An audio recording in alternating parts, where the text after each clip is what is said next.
خواتین و حضرات، اب میں ایسے شخصیت کو آواز دینے جا رہا ہوں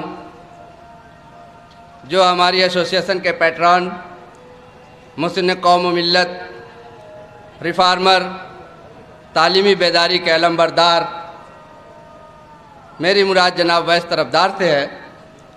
جناب ویس طرفدار صاحب آپ سے روبرو۔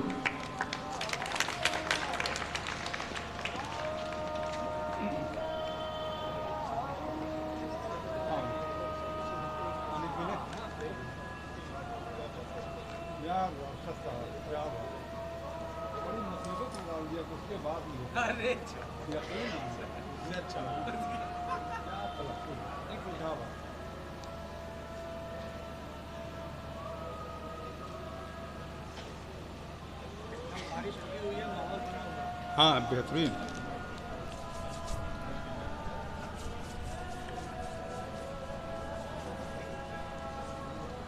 مخاطب ہونے سے پہلے میں اپنی بے چارگی اور پریشانی کا اظہار کرنا چاہتا ہوں کہ اینکر نے ایک ایسے مقام پہ مجھے لا کھڑا کیا ہے کہ میں سوچ نہیں پا رہا ہوں کہ اس ثنا فاروقی کی تقریر کے بعد یا ان کے مقالے کے بعد کچھ بولنے کی ضرورت ہے کہ نہیں ہے، مجھے یہ سمجھ میں نہیں آ رہا ہے۔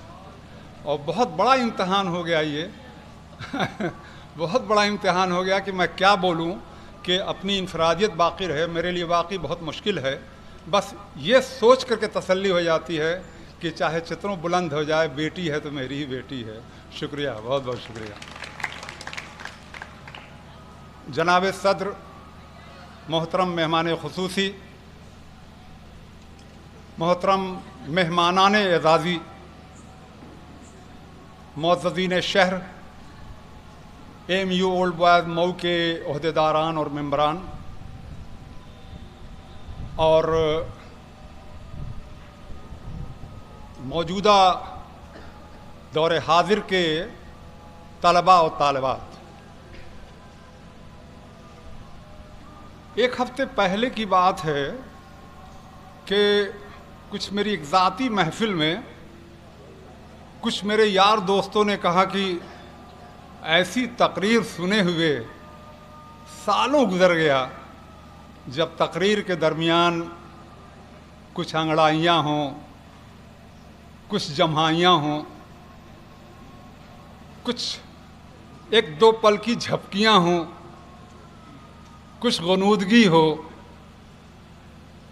اور جس کرسی پہ ہم بیٹھے ہیں اس کے دائیں اور بائیں پڑوسی سے کچھ ایسے مناسب الفاظ میں، مناسب آواز میں سرگوشیاں ہوں کہ کم سے کم دو قطار پیچھے اور دو قطار آگے لوگ تقریر سے ہٹ کر کے ان سرگوشیوں کی طرف پوری طرح متوجہ ہو سکیں۔ پھر مزید میرے دوستوں نے وضاحت کیا کہ ہمارا مطلب یہ ہے کہ تقریر اتنی خواب آور ہو کہ ہم تقریر کے بعد اپنے آپ کو ریلیکس محسوس کریں۔ تو میں نے کہا یار وہ مطالبہ تو بہت پیارا ہے، بہت اچھا ہے، مگر یہ ہوگا کیسے؟ کہ بہت آسان ہے طرفدار صاحب، ایک خواب آور تقریر آپ کر دیجئے۔ تو دوستوں کی اس خواہش کے احترام میں، اس کی تکمیل میں حاضر ہوا ہوں۔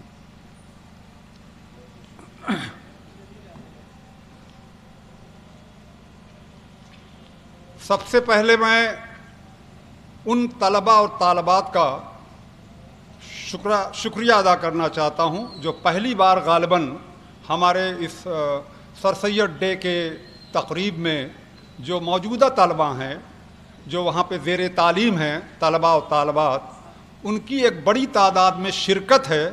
اس کے لیے میں پوری کمیٹی کی جانب سے ان سب کا شکریہ ادا کرتا ہوں اور بہت ہی شفقت و محبت کے ساتھ ان کا استقبال کرتا ہوں۔ میری عمر اتنی ہو چکی ہے کہ اب یہ دعا دینے کی عمر رہ گئی، دعا دینا، نصیحت کرنا۔ مگر جب میں محسوس کرتا ہوں کہ واقعی کیا میں اپنے بچوں بچیوں کو دعائیں دوں اور نصیحت کروں، تو جب میں غور کرتا ہوں تو میرا ضمیر کہتا ہے کہ میاں اپنے بچوں اور بچیوں سے زیادہ آپ دعا اور نصیحت کے محتاج ہیں اور مستحق ہیں۔ تو مجھے لگتا ہے کہ میں زیادہ ہی مستحق ہوں دعا کا اور نصیحت کا. یہ اس لیے کہہ رہا ہوں کہ جب مجھے اپنی طالب علمی کا زمانہ یاد آتا ہے تو ان زمانوں میں میں نے کیا کیا، کون کون سی غلطیاں کیا، کس طریقے سے وقت کا ضیاع کیا، وہ ایک عجیب سا شرمندگی کا احساس سامنے آتا ہے. میں چاہتا ہوں کہ وہ شرمندگی جو مجھ سے غلطیاں ہوئیں، جو مجھ سے چوک ہوئی ہے علی گڑھ کے قیام کے دوران، وہ میں آپ کے ساتھ شیئر کروں اپنے بچے اور بچیوں کے ساتھ، تو شاید کسی کا بھلا ہو جائے کہ ویس جیسا نہ بنے، تاکہ بعد میں اس کو پچھتاوا نہ ہو. جولائی سن 1966 میں علی گڑھ میں وارد ہوا تھا.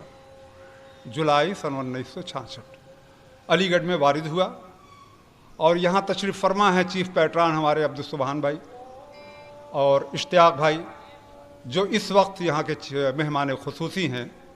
انہی کے زیر سایہ میں پلا اور بڑھا.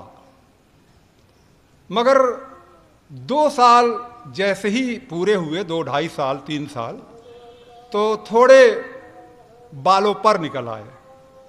اور جب وہ بالوں پر نکل آئے تو میں سمجھا کہ میں بہت توانا ہو گیا اور کافی اونچی اڑان کر سکتا ہوں میں، اور اپنی سمجھ سے میں نے اونچی اڑان شروع کر دیا. میرا مطلب یہ ہے کہ ایسی اڑان جس میں رات کے سہ پہر تک جگنا، اگلے دن دوپہر تک سونا،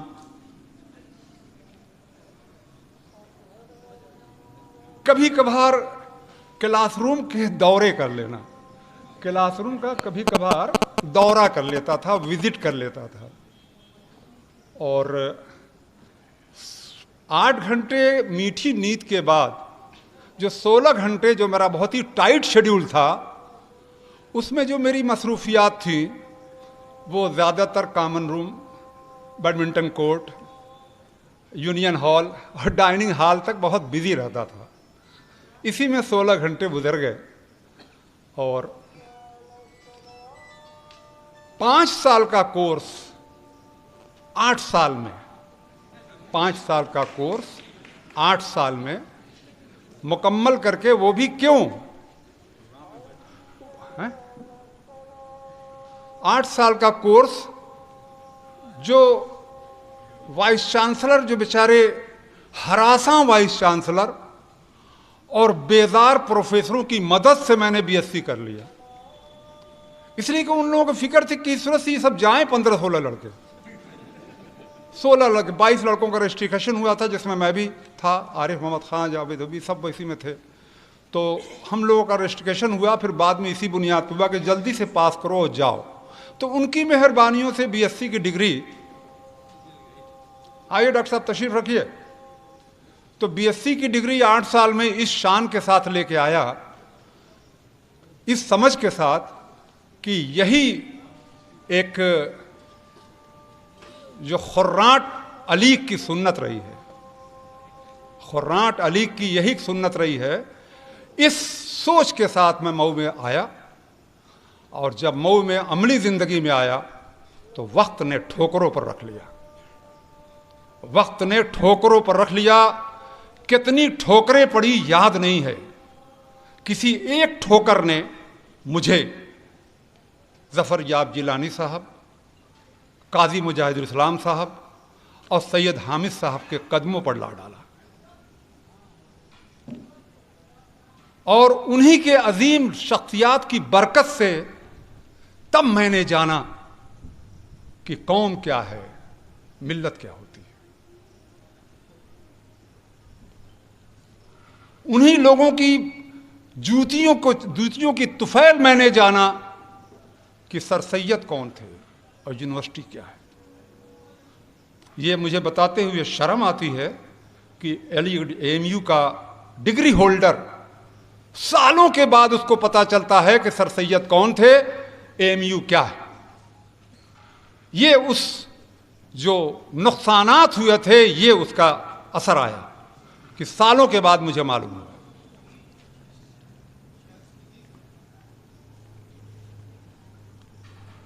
اب مجھے احساس ہوا کہ سر سید صحیح معنی میں ایک فاؤنڈر کا نام نہیں ہے. میرے عزیز بچوں اور بچیوں، بہت سارے اس وقت ہندوستان میں 600 یونیورسٹیز ہیں، سینٹرل، صوبائی، ڈیمڈ یونیورسٹی، پرائیویٹ یونیورسٹیز ملا کے 600 یونیورسٹیز ہیں. 600 یونیورسٹیز میں ایک بھی ہندوستان کی یونیورسٹی نہیں ہے جہاں کے فارغ طلبہ اپنے نام کے آگے اپنی یونیورسٹی کا نام لکھتے ہیں. وہ صرف اور صرف علی گڑھ یونیورسٹی ہے جہاں بچہ علیگ لکھتا ہے. یہ فرق ہے دوسری یونیورسٹی 600 یونیورسٹیوں میں علی گڑھ یونیورسٹی میں، جیسا کہ میری بیٹی ثنا نے کہا. تو یہ فرق ہے. یہ بار بار وہ اجاگر کر رہی تھی کہ یہ چیز یاد رکھیے کہ ہمارا فرق یہ ہے. وہ سر سید ایک تحریک کا نام ہے.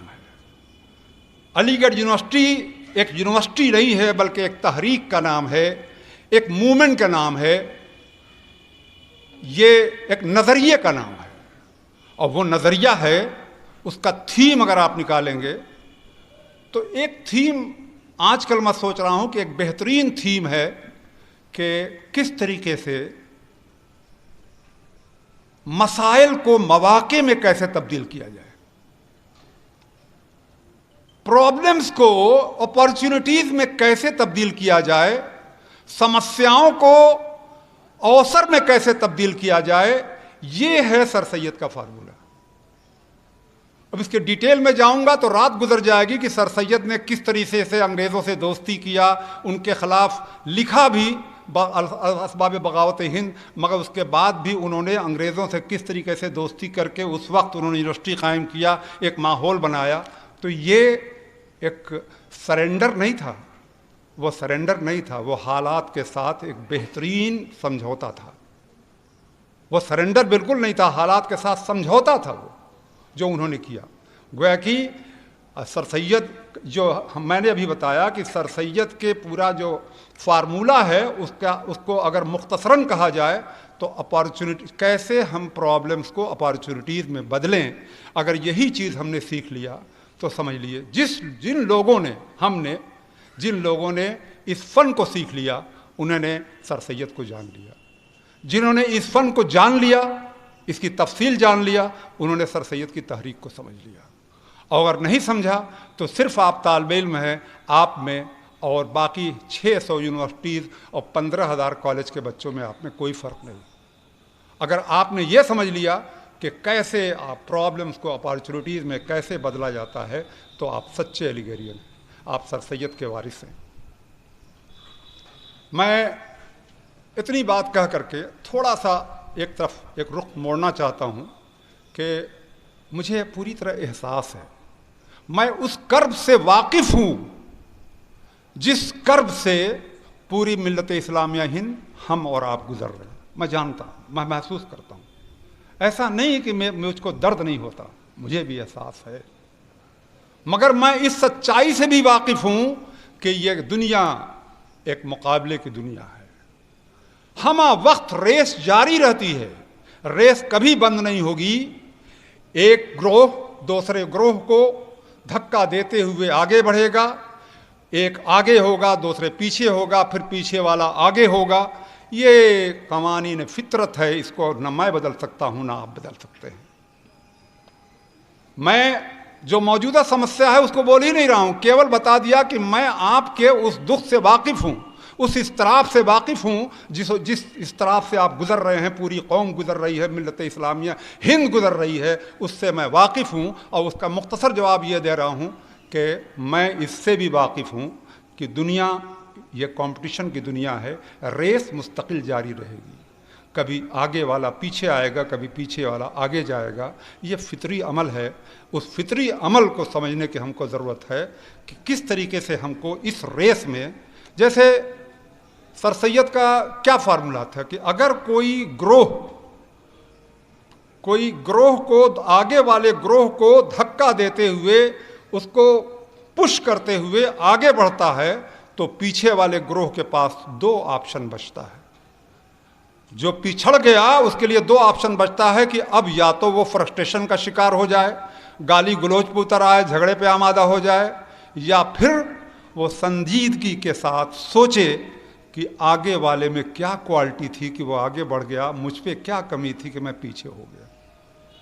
اگر اس نے غور کیا تو قانون فطرت ہے کہ بغل ہی میں جہاں پہ آپ ناکام ہوئے ہیں، بغل ہی میں قانون فطرت ایک نیا دروازہ آپ کے لیے کھول دیتی ہے۔